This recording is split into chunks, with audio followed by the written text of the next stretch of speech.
할렐루야. 여도스 보험교회 장애내교구 3040 신규 교육장 교육 두 번째 시간입니다. 리더십은 인격이다 라는 주제를 가지고 지금 두 번째 강의를 함께 이어가고 있는데요. 리더십은 예수님의 마음을 품는 리더십을 발휘해야 될 것입니다. 예수님의 마음으로 예수님의 인격을 가지고 리더십을 발휘할 때 그 공동체는 예수님의 사랑과 은혜가 넘치는 공동체가 될 것이고, 또 그런 리더십은 많은 사람들에게 존경받고 사랑받는 리더십이 될 것입니다. 그래서 리더십은 인격이다라는 주제로 오늘 두 번째 진행할 텐데요. 오늘 두 번째로 리더십은 인격이다라는 주제하에 겸손과 성실, 충성된 지도자, 이러한 제목으로 빌립보서 2장 3절, 4절 말씀을 본문으로 함께 은혜를 나누고자 합니다. 가장 먼저 우리가 기억해야 될 것은 리더십은 인격이기 때문에 인격, 즉 나는 어떠한 인격인가, 나는 어떠한 사람인가를 다시 한번 우리가 좀 점검해 볼 필요가 있습니다. 사람이 태어나서 일생 동안 싸워야 할 적이 있다면 바로 나 자신입니다. 모든 문제의 원인은 바로 나 자신에게 있음을 우리는 깨달을 필요가 있습니다. 누구 때문에가 아니라 바로 나 때문에 내 자신의 그 문제의 중심에 있는 것이죠. 왜냐하면 우리 인간은 철저하게 교만하기 때문입니다. 내 속에 있는 교만함 때문에 항상 죄가 생겨나게 된 것이죠. 아담과 하와가 자기의 신분을 망각하고 하나님처럼 되려고 선악과를 먹음으로 말미암아 죄가 들어온 것이죠. 교만이 들어온 것이죠. 그래서 교만은 평생 우리가 싸워야 할 우리 내부의 적이라고 말씀드릴 수 있습니다. 이 교만의 문제를 해결하기 위해서는 우리가 철저하게 내 자신을 또 예수님 앞에 무릎 꿇고 내 교만함을 회개하고 또 예수님의 마음을 품게 해달라고 기도를 해야 됩니다. 성경에 보면은, 오늘 빌립보서에 보면은 사도 바울은 감옥에서 빌립보 교인들에게 권면하는 성경 말씀 볼 수 있습니다. 빌립보 교회가 사도 바울을 선교를 후원하고 또 사도 바울을 위해서 또 기도를 많이 하고, 그러므로 사도 바울을 감동시킨 교회였는데 그 교회 안에 자아가 강한 사람들이 많아서 늘 부딪힘이 있었던 겁니다. 너무나 안타까워서 사도 바울이 빌립보서를 통해서 편지를 보낸 것이죠. 오늘 그 말씀을 통하여 함께 알아볼 것은, 가장 먼저 리더는 어떠한 사람이 되어야 되느냐. 리더는 가장 먼저 겸손한 지도자가 되어야 된다. 빌립보서 2장 3절 말씀을 통하여 우리는 발견할 수가 있습니다. 빌립보서 2장 3절 말씀을 함께 읽어보겠습니다. 아무 일에든지 다툼이나 허영으로 하지 말고 오직 겸손한 마음으로 각각 자기보다 남을 낮게 여기고. 교회 안에 또 공동체 안에 종종 다툼과 또 분쟁이 있음을 우리는 심심치 않게 볼 때가 있습니다. 오늘 말씀을 통하여 우리에게 권면하는 것은 다투지 말라라고 우리에게 말씀하고 있습니다. 다툼은 어떻게 생겨났느냐? 내 뜻에 맞추라고 강조하고 내 뜻에 맞추라고 밀어붙이니까 그 안에 다툼이 있고 부딪힘이 생기게 되는 것이죠. 다투지 말라라고 우리에게 권면합니다. 다툼을 통하여서는 절대로 교회 안에 좋은 결과를 나타낼 수가 없습니다. 구약의 잠언 13장 10절 말씀에 이렇게 기록이 되어 있죠. 교만에서는 다툼만 일어날 뿐이라 권면을 듣는 자는 지혜가 있느니라 라고 말씀하고 있습니다. 다들 나한테 맞춰주지 않으니까 큰 소리가 나고 또 다툼이 생기고 그 가운데서 분쟁이 일어나게 된 것이죠. 그 가운데서 우리가 기억해야 될 것은, 다툼을 통하여서는 절대로 아무것도 우리에게 도움되는 것이 없다는 것입니다. 그러므로 우리가 기억해야 될 것은, 공동체 안에 또 리더십을 발휘하는 구역장으로서 다툼이 일어나지 않도록 예수님의 마음으로 공동체를 잘 이끌어가야 될 것입니다. 그래서 우리가 더욱더 겸손하고 또 그 가운데서 더욱더 예수님의 마음을 품는 그러한 리더가 될 것입니다. 두 번째로, 겸손한 지도자는 어떤 사람이냐? 허영을 버려라 라고 우리에게 말씀합니다. 자꾸 자기를 나타내고, 리더는 어떻게 보면은 자기의 모습을 드러내는 것이 아니라 더욱더 고개를 숙이고 밑에 사람들을 섬기는 것인데, 자꾸 자기를 드러내고 내가 좀 더 우월하고 내가 좀 더 잘났고 이런 모습을 보인다면 이것은 탁월한 리더십이라고 볼 수가 없는 것이죠. 마태복음에 보면은 자꾸 자기를 나타내려고 하는 바리새인들을 책망하는 장면을 볼 수 있습니다. 마태복음 23장 25절 말씀인데요. 외식하는 서기관들, 또 바리새인들, 또 그 사람들에게 예수님이 책망하시는 모습을 볼 수가 있습니다. 그 안에는 탐욕과 방탕으로 가득 차다라고 예수님이 말씀을 하시죠. 나는 십계명을 잘 지킵니다. 나는 예배를 잘 드립니다. 나는 온전한 11조를 드립니다. 라고 하면서도 그 마음의 중심에는 예수님의 마음에 없는 것이죠. 예수님 중심의 마음이 아닌 것이죠. 과시하는 모습, 과시하는 신앙생활은 하나님께서 절대로 원치 않으십니다. 그래서 갈라디아서 5장 26절 말씀에 이렇게 기록이 되어 있습니다. 헛된 영광을 구하여 서로 노엽게 하거나 서로 투기하지 말지니라. 자기 자신을 드러내려고 한다면은 계속 문제와 어려움을 도출해낼 수밖에 없습니다. 헛된 영광을 구하여 서로 노엽게 하거나 투기하지 말라. 자기의 의의를 드러내고 자기의 헛된 영광을 구하는 것이 아니라 공동체의 이익을 위하여 이 공동체가 더욱더 예수님의 마음을 품고 예수님의 영광을 드러내는 그러한 공동체로 거듭난다면 그것은 정말 하나님께서 기뻐하시는 공동체라고 볼 수가 있겠습니다. 주님이 나를 쓰실 때 또 여러분들을 들어 사용하실 때 충성 헌신한다면 그것은 올바른 사명 감당인 것입니다. 그런데 내 욕심을 이루기 위해서 리더를 맡고 내 욕심을 더욱더 내가 누리기 위해서 리더를 맡는다. 이것은 하나님이 원하시는 리더십이 아닌 것입니다. 그 리더십 하에 있는 공동체는 반드시 어려움을 겪게 될 것이죠. 지금 현재 지구역장님뿐만 아니라 새롭게 구역장을 맡으신 여러분들은 이러한 사명과 이러한 마음을 가지고 함께 한다면 반드시 그 공동체 안에 하나님의 선한 모습이 나타나게 될 것입니다. 구역장을 맡으면서 또 리더를 맡으면서 또 여러 가지 또 공을 씌울 수 있고 또 여러 가지 성공을 또 쟁취할 수가 있죠. 그러나 이것이 내가 아니라 다 주님이 하신 것이다 라는 고백이 반드시 필요합니다. 문제가 생기는 공동체나 교회를 보면 항상 그 중추적인 역할을 하는 사람들이 주님이 하셨다가 아니라 내가 했습니다. 내가 했어 라고 하는 그러한 자랑과 그런 허영과 교만 때문에 그런 문제들이 발생하게 되는 것이죠. 주님의 은혜에 대한 감사가 없이 내가 했다라고 하는 그런 인간인 생각이 결국 문제를 발생하게 되는 것입니다. 그렇기 때문에 오늘 더욱더 우리에게 고민하는 것은 겸손한 마음 자세를 가지고 그 사명을 잘 감당해라. 공동체를 이끌어가라. 신앙생활을 해라. 라고 우리에게 말씀하고 있습니다. 마태복음 11장 29절 말씀에 이렇게 기록이 되어 있습니다. 나는 마음이 온유하고 겸손하니 나의 멍에를 메고 내게 배우라. 그리하면 너희 마음이 쉼을 얻으리니. 중요한 말씀이 있습니다. 나는 마음이 온유하고 겸손하니. 온유와 겸손은 동전의 앞면과 뒷면과 같습니다.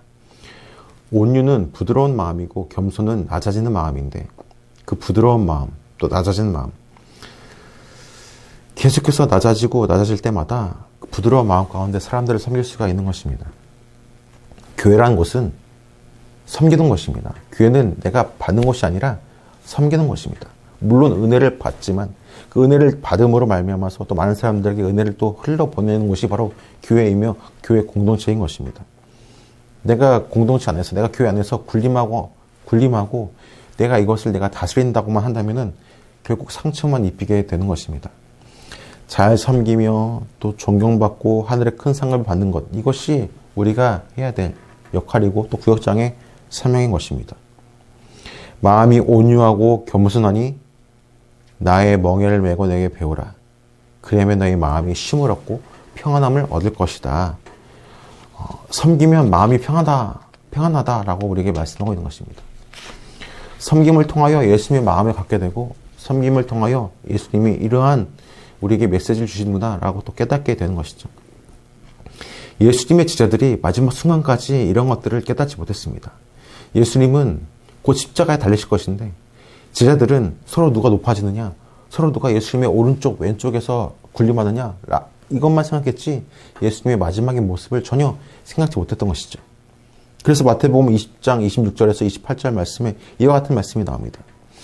너희 중에 누구든지 크고자 하는 자는 너희를 섬기는 자가 되고 너희 중에 누구든지 으뜸이 되고자 하는 자는 너희의 종이 되어야 하리라. 인자가 온 것은 섬김을 받으려 함이라 도리어 섬기려 하고 자기 목숨을 많은 사람의 대속물로 주려 함이니라. 이것이 곧 예수님의 마지막 가르침인 것이죠.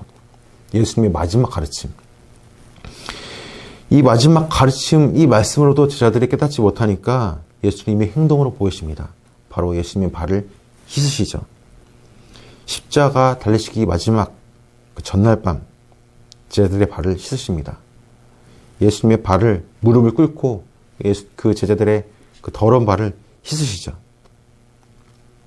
발을 씻는 것, 바로 발을 누가 씻느냐? 하인들이 주인이 밖에 나가서 돌아왔을 때 그 발을 씻는 것인데, 예수님이 종의 모습으로, 하인의 모습으로 제자들의 발을 씻는 것입니다. 그것이 예수님의 지상의 마지막 가르침이셨습니다. 이 지상의 마지막 가르침이 바로 우리에게 주시는 가르침입니다. 우리 교회가 또 여러분의 구역 공동체가 해야 될 예수님의 사명인 것입니다. 내가 공이 크고 내가 했던 성공이 크다고 자랑하는 것이 아니라, 군림하는 것이 아니라, 너희는 내 명령에 그냥 순종해라. 이것이 리더십이 아니라, 리더십은 예수님의 마음으로 마지막 가르침처럼 섬기는 것, 겸손한 마음을 가지고 섬기는 것, 이것이 바로 예수님의 가르침이고 또 예수님이 원하시는 리더십이라고 볼 수가 있겠습니다. 겸손과 성실, 또 충성한 지도자 가운데 겸손한 지도자는 다투지 않고 또 허영을 버리고 겸손한 마음으로 리더십을 발휘하는 것, 이것이 예수님이 원하시는 리더십이라고 볼 수가 있겠습니다. 더 나아가 예수님께서 원하시는 리더십은 성실하고 충성된 지도자인 것입니다. 빌립보서 2장 4절 말씀에 명확하게 기록이 되어 있습니다. 함께 말씀을 보겠습니다. 각각 자기 일을 돌볼 뿐더러 또한 각각 다른 사람들의 일을 돌보아 나의 기쁨을 충만하게 하라. 성실하고 충성된 지도자. 저와 여러분들, 우리 구역장님들은 다 하나님께 부르심을 받았습니다. 하나님 앞에 부르심을 받았으니 우리는 하나님 앞에서 최선을 다하는 지도자, 리더, 구역장님들이 되어야 될 것입니다. 직장에 다니는 직장인들은 다 그 직장에 출근해서 열심히 일을 하고 또 열심히 직장에서 주어진 일들을 잘 감당하고자 열심히 노력을 하고 또 거기에 따르는 또 월급을 받고 또 열심히 충성하죠. 만약에 직장인이 상사가 봤을 때 열심히 일하는 척하다가 상사가 보지 않을 때 열심히 일하지 않는다면 이것은 충성된 그런 일꾼이 아니죠. 하나님이 세우신 지도자는 자신에게 맡겨진 일에 최선을 다하는 지도자입니다. 성실하고 충성된 지도자는 맡겨진 일에 최선을 다하고 또 맡겨진 일에 더욱더 충성된 모습을 보이는 것이 바로 탁월한 일꾼, 탁월한 지도자인 것입니다. 고린도전서 4장 2절 말씀에 이렇게 기록이 되어 있습니다. 맡은 자들에게 구할 것은 충성이니라. 이번에 세워진 우리 구역장님들은 더욱더 열심을 다하고 뜻을 다하여서 맡겨진 사명에 열심을 다하고 충성을 다하는 것이 가장 복된 길임을 도전드립니다. 성공하는 사람들이 기본적으로 가져야 될 것이 바로 근면성실 정직입니다. 최선을 다하고 노력하는 사람들은 하나님께서 복을 내려주신다고 성경에 기록이 되어 있습니다. 하나님 앞에서 최선을 다할 때, 하나님 앞에서 충성된 일꾼으로서 끝까지 사명을 감당할 때 반드시 그 구역과 그 공동체에 하나님께서 복 주시고 그 공동체 안에 그 모든 구성원들에게 하나님께서 반드시 기도 응답을 주시고 큰 상급을 베풀어 주신다는 것입니다. 성경에 보면은 요셉의 예를 들 수 있습니다. 요셉은 노예로 팔려가서도 최선을 다했고 또 억울하게 누명을 쓰면서도 또 죄수로 돌아갔어도 끝까지 최선을 다했습니다. 또 긴 13년 기간이 지났을 때도 애굽은 끝까지 그 자리를 지켰고 또 애굽의 총리가 된 후에도 또 최선을 다하여서 바로왕의 마음에 감동을 주어서 모든 권한을, 정권을 다 총리에게 위임했을 정도로 정말 충성된 모습을 보인 것을 발견할 수가 있습니다. 이 요셉은 마음을 잘 다스렸죠. 그 마음을 잘 다스리고 또 맡겨진 일에 최선을 다함으로 이 요셉이 이끈 나라가 부강하게 되었죠. 이 요셉이 히브리 청년인 당시 최대 강대국인 애굽에서 총리가 되어서 나라를 잘 다스린다는 것은 그 오랜 시련과 고난을 이겨내고 맡겨진 일에 최선을 다했기 때문에 더 큰 결과를 얻게 된 것입니다. 하나님 앞에서의 의식을 가지고 그 맡겨진 일에 최선을 다한다면 반드시 좋은 결과를 얻을 수가 있을 것입니다. 예배 시간과 또 예배 가운데 또 열심을 다해서 시간을 지키고 예배를 드리고 그러한 리더를 통해서 또 많은 구성원들이 그 리더의 모습을 보고 또 도전을 받는 것이죠. 예배 시간에 더욱더 예배에 목숨을 걸고 예배한다면 또 구역원들이 그 모습을 보고 또 예배에 또 열심을 다하게 될 것이고, 예수님의 마음을 품고 리더십을 발휘한다면 또 구성원들이 그 모습을 보고 예수님의 마음을 품고 더욱더 어려운 사람들을 돌보게 될 것이죠. 요셉처럼 정직하게 금연성실하게 맡은 바와 최선을 다한다면 하나님께서 은혜를 주시고 복을 주시는데, 갈라디아서 6장 4절에서 5절 말씀에 이렇게 기록되어 있습니다. 각각 자기의 일을 살피라. 그리하면 자랑할 것이 자기에게는 있어도 남에게는 있지 아니하리니 각각 자기의 짐을 질 것이라 말씀하고 있습니다. 잘할 것이 자기에게는 있어도 남에게는 있지 아니하리니 라고 말씀하고 있습니다. 자랑할 것이 자기에게는 있어도 남에게는 있지 아니하리니 각각 자기의 짐을 질 것이라. 각각 우리가 해야 될 것이 있는데 각각 우리가 해야 될 것을 최선을 다하고 그 가운데 맡겨진 일에 최선을 다하고 나아갈 때 하나님께서 반드시 그 리더를 세우시고 그 리더를 하나님께서 탁월하게 사용하신다는 것입니다. 그런데 우리가 최선을 다하고 맡겨진 일에 최선을 다해야 되는 이유는 디모데전서 1장 12절에 명확하게 기록이 되어 있습니다. 나를 능하게 하신 그리스도 예수 우리 주께 내가 감사함은 나를 충성되게 여겨 내게 직분을 맡기시니. 나에게 직분을 맡기신 하나님께 충성되게 더욱더 열심을 다하는 것이 우리가 리더의 역할인 것입니다. 주님께서 우리에게 각각 달란트를 주셨습니다. 1달란트, 2달란트, 5달란트 각각 달란트를 주셨어요. 각각 재능에 맞게 주신 것입니다. 많고 적은 것이 중요한 것이 아니라 맡겨진 재능대로 최선을 다하는 것이 중요한 것인데, 주님께서 이렇게 말씀하셨죠. 잘하였도다 착하고 충성된 종아. 맡겨진 그 달란트를 잘 활용해서 충성되게 일을 했을 때 반드시 예수님께서 칭찬하신다는 것입니다. 그 크신 주님께서 보실 때는 다 작은 일이고 또 조그만 일이죠. 하지만 그 작은 일, 조그만 일도 충성되게 여겼을 때 잘하여도다 착하고 충성된 종아 칭찬하시고 큰 복을 주신다는 것입니다. 그래서 성실하고 충성된 지도자는 주님과의 관계에 있어서 또 최선을 다하는 사람, 또 맡겨진 일에 열심을 다하는 사람, 그런 사람을 하나님께서 칭찬하시고 또 그런 리더십을 또 원하신다는 것이고, 또 신앙생활에 있어서도 예배에 최선을 다하고 또 봉사에 최선을 다하고 또 맡겨진 또 이 역할에 최선을 다하는 그런 리더십을 통하여 하나님께서 그 리더십 가운데 공동체를 풍성하고 부욕해 주신다는 것입니다. 그리고 또 주님께서 원하시는 성실하고 충성된 지도자는 성도를 사랑으로 돌보는 그런 리더를 원하신다는 것입니다.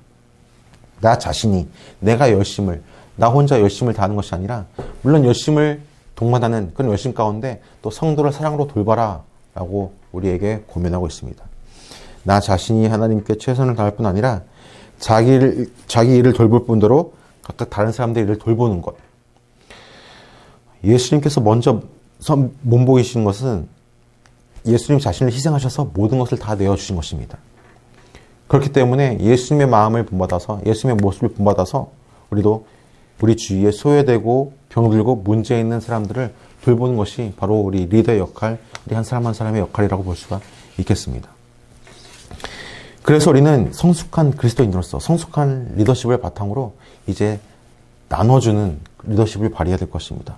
교회에 왜 재직이 생겨났느냐, 왜 리더를 세웠느냐, 섬김을 하는 일이 부족함이 생겼기 때문에 재직이 생겼고 리더를 세운 것입니다. 사도행전 6장 1절에서 4절 말씀에 그런 모습을 볼 수가 있습니다.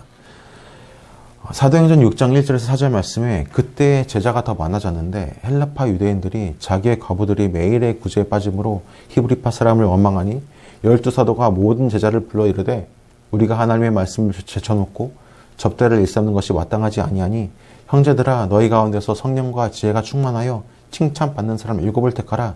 우리가 이 일을 그들에게 맡기고 우리는 오로지 기도하는 일과 말씀 사역에 힘쓰리라 하니. 초대교회에서 가장 중요한 것이 두 가지죠. 구제하고 선교하는 것. 근데 이 사도행전 6장 1절에서 4절 말씀의 배경은 이렇습니다.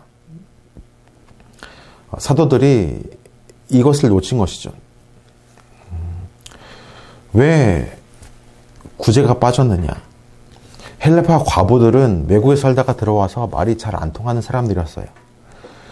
그래서 40년, 50년 동안 외국에 살다가 들어왔으니 물론 말이 통할 수가 없겠죠. 그러니까 아무래도 구제한 데 있어서 그러한 헬라파 과부들이 자꾸 누락이 된 겁니다. 그래서 모여서 기도하는 가운데 주님께서 말씀하시기를 최우선은 기도와 말씀 전하는 것이고 또 성도를 섬기는 것은 재직에게 맡겨라. 그래서 재직을 세운 것이다 라고 말씀하고 있는 것입니다. 지금 이 영상을 시청하시는 우리 구역자님들은 다 재직으로서 성도를 섬기는 일에 위임받은 것입니다. 말씀을 전하고 또 같이 예배드리고 복음을 전하는 것과 더불어 구역원들을 섬기고 또 어려운 사람들에게 또 구제하고 또 사랑의 손길을 베푸는 것. 이것이 바로 구역장의 역할이라고 볼 수가 있겠습니다. 근본적인 사명을 제대로 깨닫지 못하고 그저 사명감을 잃어버리고 활동하는 구역장들이 많이 있습니다. 구역장의 역할과 구역장의 기본 자질을 다시 한번 재정립하고 다시 한번 새롭게 도약을 할 필요가 있겠습니다. 코로나 때문에 구역 예배가 오랫동안 중단되고 또 구역원들의 그런 돌봄과 구역원들을 지켜내는 것에 많은 제약이 있었죠. 이제 코로나가 풀리면서 이제 더욱더 우리 구역장들의 역할이 다시 주어졌습니다. 더 코로나로 인해서 어렵고 힘든 성도들을 또 돌봐주고 또 다가가지고 찾아가고 위로해주고 예배드려줄 수 있는 그런 리더십을 또 발휘하고 말씀과 기도와 또 구제가 같이 함께 갈 때 반드시 그 구역은 살아나고 코로나19 이전과 비교했을 때 더 큰 부흥을 겪게 될 것입니다. 재직들은 문제를 해결하기 위해서 세움받았습니다. 구역장들도 그 구역의 문제를 해결하고 구역의 영적인 문제와 또 생활의 문제를 해결하기 위해서 임명받은 것입니다. 가장 먼저 기도와 말씀으로 영적인 부분을 해결하고 또 그 구역 안에 생활의 어려운 부분들은 또 교회에서 제공하는 여러 가지 또 구제와 또 여러 가지 생활 보조들을 통하여서 또 도와주고 그럼으로써 서로 이끌어줄 수 있는 예수님의 곁으로 다시 데리고 올 수 있는 그런 리더십을 발휘해야 될 것입니다. 갈라디아서 6장 10절 말씀에도 이렇게 기록이 되어 있죠. 갈라디아서 6장 10절 말씀에 우리는 더욱더 그러므로 우리는 기회 있는 대로 모든 이에게 착한 일을 하되 더욱 믿음의 가정들에게 할지니라. 기회 있는 대로 모든 이에게 예수님의 사랑과 마음과 예수님의 그 정신을 가지고 착한 일을 하되 더욱 믿음의 가정들에게 할지니라. 우리에게 분부하신 것은 믿음의 일꾼 여러분들에게 예수님의 사랑을 펼치고 착한 일을 하고 예수님의 선한 일을 하고 믿음의 가정들에게 복음을 전하면서 어려운 사람들을 이끌어내는 것. 그것이 바로 예수님께서 우리에게 주어진 사명이며 역할이고 또 구역장님들에게 주어진 큰 사명인 것입니다. 예수님의 사랑으로 하나 되면 반드시 그 공동체는 부흥하게 됩니다. 우리가 분쟁 없이 예수님의 사랑으로 그 공동체를 이끌어간다면 반드시 그 가운데서 예수님의 사랑이 꼽히고 더욱더 전도의 열매가 맺혀지는 은혜를 체험하게 될 것입니다. 그래서 우리가 기억해야 될 것은 공동체 안에서 가장 먼저 분쟁이 없고 또 그 가운데서 같이 돌보며 그 안에서 예수님의 사랑을 품는 것이 탁월한 리더십이며 탁월한 공동체라고 볼 수가 있겠습니다. 우리가 마지막으로 읽어볼 말씀은 고린도전서 12장 25절 26절 말씀인데요. 함께 화면을 통해서 읽어보겠습니다. 몸 가운데서 분쟁이 없고 오직 여러 지체가 서로 같이 돌보게 하셨습니다. 만일 한 지체가 고통을 받으면 모든 지체가 함께 고통을 받고 한 지체가 영광을 얻으면 모든 지체가 함께 즐거워하느니라. 교회 내에서 서로 사랑을 또 베풀고 또 교회 전체가 하나님의 은혜가 충만하고 또 교회 내에 또 하나님의 사랑이 꽃피며 열매맺는다면은 그 가운데 하나님의 그 은혜로서 구성원과 공동체가 풍성한 은혜를 겪고 또 부흥을 얻게 될 것입니다. 이틀간 리더십은 인격이다라는 주제하에 함께 은혜를 나눴는데요. 바라옵기는 지금 이 영상을 시청하시는 우리 지역장님, 구역장님, 또 성봉사공 신규 구역장님, 맡겨진 그 구역이 더욱더 갑절로 부흥하되 중요한 것은 예수님 안에서 부흥하고 인간적인 몸이 아닌 인간적인 그런 교제가 아닌 성령 안에서 교제하고 항상 긍정적이고 적극적이고 창조적인 말을 통해서 그 안에 긍정의 언어를 통해서 함께 교제하고 성령의 교제를 통해서 서로 믿음을 나누고 그 안에서 또 말씀과 기도 가운데 또 구제를 하고 또 어려운 사람들을 살펴줄 수 있는 그러한 공동체, 그러한 리더십을 통해서 더욱더 큰 은혜가 충만한 리더십이 되기를 간절히 소망합니다. 더 나아가서 우리 귀한 여도수모험교회 장현대교가 더욱더 탁월한 리더십 가운데 우리 구역장님들이 더욱더 큰 역할을 감당하므로 앞으로 여도수모험교회 큰 일꾼이 되어서 여도수모험교회를 이끌어갈 수 있는 귀한 리더십을 발휘할 수 있는 구역장님들 되기를 간절히 소망합니다. 수고 많이 하셨습니다. 더욱더 열심을 다하여서 충성 봉사하는 리더, 봉사자, 구역장님 되기를 간절히 소망합니다. 감사합니다.